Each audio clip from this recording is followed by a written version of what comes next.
करोड़ों लाइफ चलती थी आपके सामने।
के सबसे सम्मानित फुटबॉल भारतीय टीम के कप्तान श्री सुरेश छेत्री आपसे भी आ रहे हैं।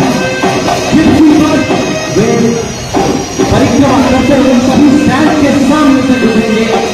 और मजे की बात यह है कि आप सभी फैंस के लिए वे कुछ अपनी ऑटोग्राफ फुटबॉल लेकर आ रहे हैं, जिसे वो आप तक पहुंचाएंगे। जिसका सौभाग्य होगा उसके हाथ में आएगा फुटबॉल।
टीम भेजकर और बेटे और छोटे लोग